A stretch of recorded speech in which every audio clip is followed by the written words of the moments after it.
अस्सलाम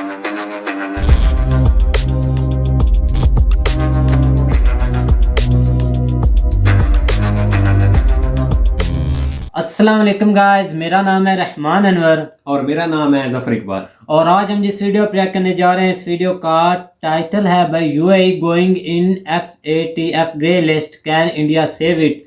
तो भाई वीडियो काफ़ी इंटरेस्टिंग है। और भाई आज जो सुहेल भाई हैं उसकी तबीयत बहुत ही भाई ख़राब है। आपने उनको बोल बोल करना उनकी तबीयत ख़राब कर दी है। आप कोई नहीं, अल्लाह पाक उनको हाँ सेहत दे, बिल्कुल आप भी दुआ कीजिएगा, से देगा इंशाल्लाह। कल वो ज़रूर हमारे दरमियान में होंगे बिल्कुल। और आज उनको थोड़ी रेस्ट भी किया और थोड़ा वो अपोजिशन भी था हमारे। हाँ और मज़ा तो खैर वो उनके साथ ही आता था, लेकिन कोई नहीं, इंशाल्लाह हम फुल कोशिश करेंगे आपको मतलब इसमें एंजॉय करवाने की। हाँ तो चलो सबसे पहले वीडियो देखते हैं। अगर वीडियो पसंद आए तो भाई लाइक सब्सक्राइब जरूर कीजिएगा और कमेंट में अपनी राय का इजहार जरूर कीजिएगा। तो चलो वीडियो करते हैं शुरू। नमस्कार नाई, welcome you to world affairs. मैं हूं प्रशांत धवन। नाउ यहाँ पर आप ठीक पढ़ रहे हैं। यूनाइटेड अरब एमिरेट्स हो सकता है कि बहुत ही जल्द आपको FATF की ग्रे लिस्ट में दिखे। क्वेश्चन यहाँ पर यह आता है कि इंडिया, ना सिर्फ India, actually India, Israel, US क्या UAE को बचा सकते हैं या फिर नहीं। यहाँ पर आप देख पाओगे मिडल ईस्ट आई का आर्टिकल है, United Arab Emirates at risk of landing on global financial watchdog, मतलब कि FATF की ये बात कर रहे हैं, फाइनेंशियल एक्शन टास्क फोर्स, इसकी ग्रे लिस्ट में जा सकता है यूनाइटेड अरब एमिरेट्स। और इस पे आपको आर्टिकल मिलेंगे दुनिया भर में। ये जो रिपोर्ट है सबसे पहले पब्लिश करी थी ब्लूमबर्ग ने, और इन्होंने यहाँ पर ये क्लेम किया है कि ओवर द इयर्स बहुत से डॉक्यूमेंट्स पब्लिश हुए हैं जो ये क्लेम करते हैं कि यूनाइटेड अरब एमिरेट्स के थ्रू बहुत ही बड़े स्केल पर टैक्स की चोरी हो रही है। तो इवेंचुअली आज नहीं तो कल, देखो अब मैं ये नहीं कह रहा कि अभी जो फरवरी में जो मीटिंग होगी उसमें ही ये डाल देंगे UAE को ग्रे लिस्ट में, मगर पॉसिबिलिटी है कि इस साल या अगले साल UAE आपको दे सकता है FATF की ग्रे लिस्ट में। और अभी के लिए आप अगर देखो तो ये सब देश आपको मिलेंगे in the grey list. Pakistan तो ऑफ कोर्स यहाँ पर है ही सदाबहार FATF मेंबर। उसके अलावा टर्की ने भी रिसेंटली FATF की ग्रे लिस्ट को ज्वाइन कर लिया था और इसका इम्पैक्ट आप सबने देखा टर्की की करेंसी और टर्की की इकोनॉमी पर। हाँ, हालांकि मैं ये भी कहूंगा कि एर्दोआन की जो अजीबोगरीब पॉलिसी है इंटरेस्ट रेट से रिलेटेड, उसने भी काफी बड़ा रोल यहां पर प्ले किया है। मगर डेफिनेटली जब भी एक देश FATF की ग्रे लिस्ट में जाता है तो इन्वेस्टर्स उस देश से दूर भागते हैं। तो पाकिस्तान यहां पर है ही, सीरिया है यहां पर, टर्की ने ज्वाइन कर लिया था और बहुत ही जल्द हो सकता है कि UAE भी यहां पर आ जाए। नाउ डिस्कस करते हैं इस टॉपिक को, मगर आगे बढ़ने से पहले आपसे क्वेश्चन पूछूंगा। क्वेश्चन यहां पर यह है कि FATF प्लेनरी, ये आप कह लीजिए FATF की डिसीजन मेकिंग बॉडी है। आपको ये बताना है कि FATF की डिसीजन मेकिंग बॉडी साल में कितनी बार मीटिंग करती है। ये इनका एक फिक्स नंबर होता है, हर साल सेम कैलेंडर निकलता है इनका। तो आपको बताना है कि साल में इनकी कितनी मीटिंग होती है, 5, 2, 3 या फिर 9। कमेंट सेक्शन में करिए उत्तर, सही आंसर मैं आपको दूंगा वीडियो के एंड में। ना पहली बात तो यहाँ पर आप ये पूछेंगे मगर FATF की जो ग्रे लिस्ट है ये तो उन देशों के लिए होती है जो आतंकवाद को फाइनेंस करते हैं, तो क्या यूनाइटेड अरब एमिरेट्स भी ये सब कर रहा है? देखो मुझे यहाँ पर खुद को सेफ रखने के लिए ये बोलना पड़ेगा कि अभी तक हमको इसके बारे में कोई जानकारी है नहीं कि UAE किसी आतंकवादी संगठन को सपोर्ट कर रहा है या फिर उसको फाइनेंस कर रहा है, नंबर 1। नंबर 2, देखिए FATF काफी बार उन कंट्रीज को भी ग्रे लिस्ट में रख चुका है जिनका किसी आतंकवादी ग्रुप से डायरेक्ट रिलेशन नहीं होता, मगर वहां पे मनी लॉन्ड्रिंग होती है, वहां पे काले धन को इलीगल तरीके से, गलत तरीके से वाइट मनी में कन्वर्ट किया जाता है। अब यहां पर आप सोच कर देखिए, जहां पर मनी लॉन्ड्रिंग हो रही है तो कल को वो पैसा हो सकता है कि कोई आतंकवादी ग्रुप भी यूज कर ले, क्योंकि इवेंचुअली वो पैसा जाएगा गलत हाथों में। तो FATF काफी बार उन कंट्रीज को भी दंडित करता है जो डायरेक्टली तो किसी टेरर फाइनेंसिंग में इन्वॉल्व नहीं है, मगर वहां पे मनी लॉन्ड्रिंग का इशू है, टैक्स चोरी वहां पर बहुत ही बड़े स्केल पर की जा रही है। अब यूनाइटेड अरब एमिरेट्स को आप अगर देखो, बहुत ही यूनिक कंट्री है। जिस तरीके से इंडिया में आपको पता होगा सेंट्रल गवर्नमेंट टैक्स लगाती है, वैसे यूनाइटेड अरब एमिरेट्स में जो इनकी सेंट्रल गवर्नमेंट है ना, ये ना के बराबर टैक्स लगाती है एक्सेप्ट ऑन ऑयल कंपनीज और फॉरेन बैंक्स। उसके अलावा कोई भी कंपनी हो, आप टॉय मैन्युफैक्चरर हो, आप यहाँ पे बुक्स पब्लिश करते हो, नो सेंट्रल टैक्स। हाँ, इनके जो ये वेरियस एमिरेट्स हैं जैसे कि अबू धाबी, दुबई, वेरियस और जो इनके एमिरेट्स हैं, आप कह लीजिए जो इनकी स्टेट्स है, वहां पर इनके टैक्स हो सकते हैं लोकल लेवल पर, मगर वो भी यूजुअली ना के बराबर होते हैं। घूम फिर के UAE सिर्फ लगाता है वैट, वैल्यू एडेड टैक्स, वो भी सिर्फ 5%। तो one of the lowest tax in the world आपको मिलेंगे यूनाइटेड अरब एमिरेट्स में। उस वजह से क्या हुआ है, ओवर द ईयर्स कि जो भी मेजर कंपनी है जिसको बिजनेस करना है वेस्ट एशिया में, इवन गल्फ में बिजनेस करना है, कल को इंडिया पाकिस्तान में बिजनेस करना है, तो उन्होंने अपने जो हेडक्वार्टर्स हैं वो बना रखे हैं यूनाइटेड अरब एमिरेट्स में, क्योंकि टैक्स ना के बराबर पे करना होता है आपको। अब हिस्टोरिकली देखा गया है कि जिस देश में टैक्स बहुत ज़्यादा कम होता है वहां पर धीरे धीरे मनी लॉन्ड्रिंग भी स्टार्ट हो जाती है, क्योंकि सिंस टैक्स अथॉरिटीज कंपनीज के पीछे इतना पड़ती नहीं है, लोगों को इतना हरास करती नहीं है, तो धीरे धीरे लोग यहाँ पर सोचते हैं कि नकली कंपनी भी बना लो, यहाँ पर बाहर से घूम फिर के किसी और देश से गुमनामी का जो पैसा आया है वो भी एक कंपनी में डाल दो और दिखा दो कि ये जी हमारी इनकम हुई है और टैक्स तो आपको पे करना नहीं है उस पर। तो इसलिए देखिए बहुत सी इस पर रिपोर्ट छप चुकी है। रिसेंटली 2021 में टैक्स जस्टिस नेटवर्क, जो एक यूनाइटेड किंगडम बेस्ड ग्रुप है, इन्होंने एक रिपोर्ट पब्लिश करी थी। उसमें यह कहा था कि आज के समय यूनाइटेड अरब एमिरेट्स है among the world's fastest growing tax haven, और अगर इसका कुछ किया नहीं गया तो बहुत ही बड़े स्केल पर मनी लॉन्ड्रिंग का एक देश बन जाएगा यूएई। ऑलरेडी एस्टिमेट किया जाता है कि कई बिलियंस ऑफ डॉलर्स गलत तरीके से यहाँ पे लॉन्डर हो चुके हैं। और एक्चुअली मैं यहाँ पे सिंपली ये बता दूं, अगर यूनाइटेड अरब एमिरेट्स को इतनी बैकिंग ना होती जीसीसी कंट्रीज की, सऊदी अरेबिया की, इंडिया की, इजराइल की, यूएसए की, ये कब का ग्रे लिस्ट में पड़े होते, मगर अब तक ये बचते आए हैं। और देखिए अब उम्मीद यही की जा रही है इनसे कि ये कुछ चेंजेस लाएंगे अपने टैक्स लॉज में। जिस तरीके से इनके देश में ब्लैक मनी घूम रहा है उस पर कुछ ना कुछ ये रोक लगाएंगे, नहीं तो एक टाइम पे आकर इंडिया, यूएस, इजराइल भी हार मान लेंगे। वो कहेंगे कि ठीक है 6 महीने बिता लो ग्रे लिस्ट में, हम क्या कर सकते हैं, जब आप चेंज करने को तैयार ही नहीं है खुद को। और अगर ऐसा हो जाता है तो मैं आपको ये बता दूं, ये एक डिजास्टर होगा यूनाइटेड अरब एमिरेट्स की करेंसी के लिए, जिसका नाम है दिरहाम। अभी के लिए आप अगर देखो तो एक यूएई दिरहाम की वैल्यू है 20 इंडियन रुपीज। आपने सोचा होगा होगी कुछ 80, 90, 200 के आसपास, मगर नहीं, सिर्फ 20 इंडियन रुपीज के आसपास है।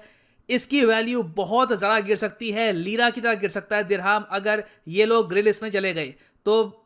क्या यहाँ पे हम ये कह सकते हैं कि रिसेंटली यूएई ने जो अनाउंसमेंट करी है कि इंडिया में ये लोग मॉल बनाएंगे, इंडिया में इन्वेस्टमेंट करेंगे, इसका लिंक कहीं ना कहीं एफएटीएफ से है। कुछ ये लोग चाहते हैं कि इंडिया सेव करके रखे यूएई को। इसके बारे में देखो मैं कुछ कंफर्मेशन से कह नहीं सकता आपको यहाँ पर, मगर डेफिनेटली यूएई आज के समय चाहेगा कि इंडिया, इजराइल, यूएसए, ये जो 3 देश हैं ये खुश रहें। और आप देखेंगे in the future UAE various aspect में इंडिया की हेल्प करेगा। ना वापस आते हैं अपने क्वेश्चन पे कि एफएटीएफ की जो डिसीजन मेकिंग बॉडी है ये साल में कितनी बार मिलते हैं, तो सही उत्तर यहाँ पे है option C, 3 is the right answer. और कब कब मिलते हैं ये, इनका फिक्स रहता है फरवरी में, जून में और अक्टूबर में। तो अभी इनकी मीटिंग होगी फरवरी में। ऐड कर दूं कि अगर आप लाइफ में एक बार प्रॉपरली यूपीएससी एग्जाम की चाहते हैं कमेंट।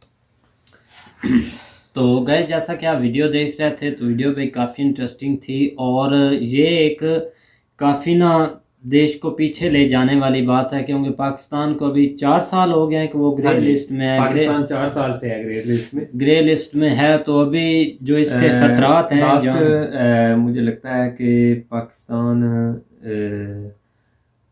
2018 में, हाँ जी, 2018 में जो है ना वो ग्रे लिस्ट में गया था। और इस जो है ना 2022 की जून में 4 साल जो है ना वो मुकम्मल हो जाएंगे।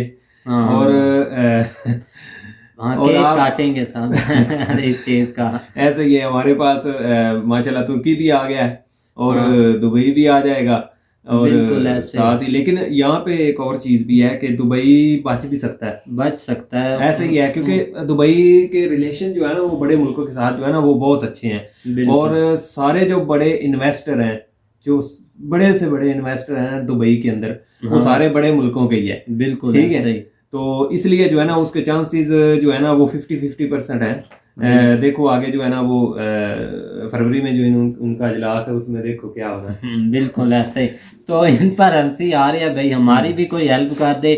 लेकिन यह है कि जैसा कि सर प्रशांत ने बताया ना कि अगर भाईजान आप ग्रे लिस्ट में है तो आपकी कोई हेल्प नहीं करेगा, इन्वेस्टर भी भाई आपसे दूर भागते हैं। तो भाई यही बात है, पाकिस्तान से इन्वेस्टर दूर भागते हैं, तो इसी चीज के लिए कोई आना नहीं चाहता है ना। अब इसमें 2 किस्में हैं, एक ग्रे लिस्ट है और एक जो है ना वो ब्लैक लिस्ट है। ठीक है, बिल्कुल। और ग्रे लिस्ट में जो कंट्री होता है ना उसमें उसके अंदर जो है ना वो इन्वेस्टर जो है ना एक तो इन्वेस्टमेंट करते नहीं है। बिल्कुल ठीक है, पहली बात है कि करते नहीं है। अगर कोई करता भी है तो वो डर डर के करते हैं, उनको जो है ना वो थोड़ी बहुत अप्रूवल होती है एफएटीएफ की तरफ से जो है ना। अगर और दूसरा ऑप्शन होता है ब्लैक लिस्ट, और ब्लैक लिस्ट में जो है ना वो जहाँ तक मेरा नॉलेज है सिर्फ अभी जो है ना वो 2 कंट्री हैं।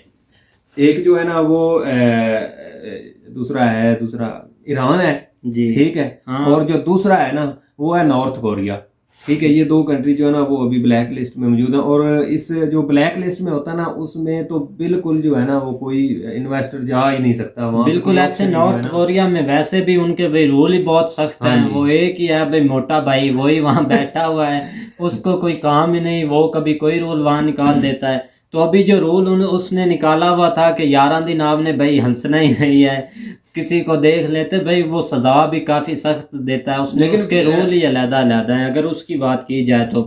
और इससे हटकर अगर बात की जाए भाई दुबई जाता है ग्रे लिस्ट में तो मुश्किल है, क्योंकि इंडिया भी अगर हेल्प करता है ना, अगर ऐसे देखो ना इंडिया हेल्प जरूर करेगा। इंडिया कैसे हेल्प करेगा?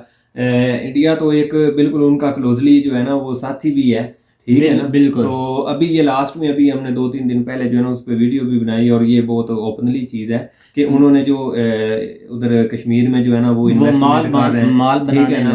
5 लाख जो है ना स्क्वायर फुट का जो है ना वो माल बनाने लगे हैं, और उसके अंदर भी कहीं जो है ना काफ़ी प्रोजेक्ट शामिल थे, वो मैंने डिटेल के साथ बताया था।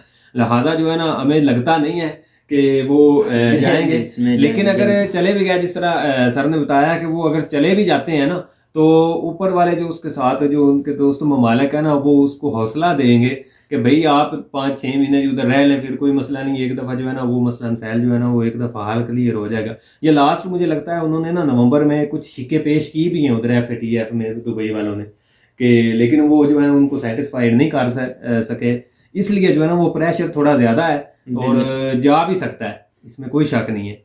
तो लेकिन इंडिया के हवाले से बात करें तो इंडिया ज़ाहिर बात है उनकी साइड ज़रूर लेगा, इंडिया कर ले बाकी। लेकिन एक और चीज़ मैं आपको बताने जा रहा हूँ यहाँ पे, अभी लास्ट जो है ना इसका दौरा था जो दुबई का है ना, उसका जो उनका है सदर, उसका दौरा था उधर का, फ्रांस का भी वो दौरा करके आया, ठीक है। और फ्रांस जो है ना वो मेन है इसमें FATF में, हैं तो काफ़ी ममालिक हैं, लेकिन फिर जो है ना फ्रांस के जो है ना वो थोड़ा सा वोटिंग जो है ना वो थोड़ी ताकतवर है। और इन्होंने क्या किया है दुबई वालों ने, इनकी जो है ना वो अमेरिका के साथ F-35 की जो है ना वो डील थी, वो उन्होंने कैंसिल कर दी है, और जो है ना फ्रांस से उन्होंने जो है ना वो राफेल जो तैयारे हैं ना उनकी जो है ना वो 19 अरब की जो है ना वो उन्होंने डील की है, और उस 19 अरब की डील में जो है ना वो 80 राफेल तैयारे जो है ना वो दुबई परचेज करेगा फ्रांस से है। लेकिन वो क्यों ये कर रहा है कि वो मतलब जितने मुल्कों को अपने साथ मिला सके जो है वो मिला रहा है ना, यही चीज़ है। तो मेन चीज़ ये आ जाती है कि अगर भाई इंडिया हेल्प करेगा, क्योंकि मेन चीज़ जो आपने देखी ना, सर ने इस पर वीडियो बनाई, तो इंडिया करेगा, क्योंकि इंडिया के अगर रिलेशन की बात की जाए तो इंडिया के भी रिलेशन कम नहीं बहुत ज़्यादा है, बड़ी कंट्री के साथ बहुत अच्छे रिलेशन है। अगर देख ले रशिया के साथ बहुत अच्छे सारे बहुत बड़े बिजनेसमैन जो है ना वो इंडिया के अंदर ही हैं। इंडिया के जो है ना वो बिजनेसमैन जो है ना उनका सारा जो है ना वो हिसाब किताब उधर ही है, ज्यादा दुबई के अंदर जो है ना वो अपना बिजनेस कर रहे हैं। आप दोनों कंपनी जो दुबई में है वो इंडिया की ही मिलेंगी, पाकिस्तानी भी है लेकिन वो इसलिए नहीं है जितना जो है ना जितना होल्ड जो है ना वो इंडिया का है उधर। और मुझे ये लगता है कि भाई मुझे ऐसे लगता है कि जो कंपनी ज़्यादा दुबई में और उससे पीछे जो है वो इंडिया में है, या इंडिया में ज़्यादा भी हो सकती है, क्योंकि ज़्यादा यहाँ पे लोग इन्वेस्टमेंट करते हैं, इन लोगों को बहुत फ़ायदा होता है, बड़ी बड़ी कंपनियां हैं यहाँ पर अगर देखा जाए तो, और इसी लिहाज से दुबई में भी काफ़ी अच्छी है। तो दुबई अगर इधर इन्वेस्टमेंट करना जा रहा है, आपको पता है कि श्रीनगर में वो माल बनाने लगे हैं, जो इमार कंपनी जो बड़ी उनकी है दुबई वालों की, तो वो इधर बनाने लगे हैं। तो भाई उसमें काफ़ी प्रोजेक्ट है, मज़ा आएगा भाई जब बनेगा। तो ये जो बोलते हैं कश्मीर पर चलो को भी जवाब मिल जाएगा, तो बेस्ट है कि उनकी इंडिया हेल्प करे। एक और चीज़ है कि इसके चांसेस ज़्यादा भी हैं, वो इस लिहाज से कि जो है ना जो अमेरिका है ना उसका इन्फ्लुएंस जो है ना वो उसमें ज़्यादा है FATF में, तो वो थोड़ा सा ये डील कैंसिल कर ले का जो है ना वो थोड़ा सा देख लें। और उसके अलावा जो है ना ये डील के जो है ना वो चीज़ें मेन जो है ना सामने रख के वो कर सकता है कि जो है ना इसको एक दफ़ा जो ज़रूर जो है ना, बाकी मजीद फरवरी में उनका जो है वो पता चल जाएगा, बिल्कुल पता चल जाएगा क्या रिजल्ट निकलता है। हम तो रेडी बैठे हुए हैं, दुआ करें हम निकल जाए। दुआ लेकिन चांस नहीं, जिस तरह सदाबहार सर ने कहा कि सदाबहार मेंबर, हम तो वहाँ पे जो है ना वो अपना जो है ना सारा कुछ बना के बैठे हुए हैं कि आओ आओ आओ हमारे साथ हाँ, मिलो। हमारे साथ मिलो, सबको भाई पार्टी दे रहे हैं, हमारे साथ मिलो। ऐसे ही है। हाँ, तो कोई भी ना जाए तो हमारी तो यही दुआ है। तो उम्मीद करता हूँ गाइज आपको वीडियो पसंद आएगी। अगर पसंद आए तो लाइक सब्सक्राइब जरूर कीजिएगा और कमेंट में अपनी राय का इजहार जरूर कीजिएगा। अल्लाह हाफिज।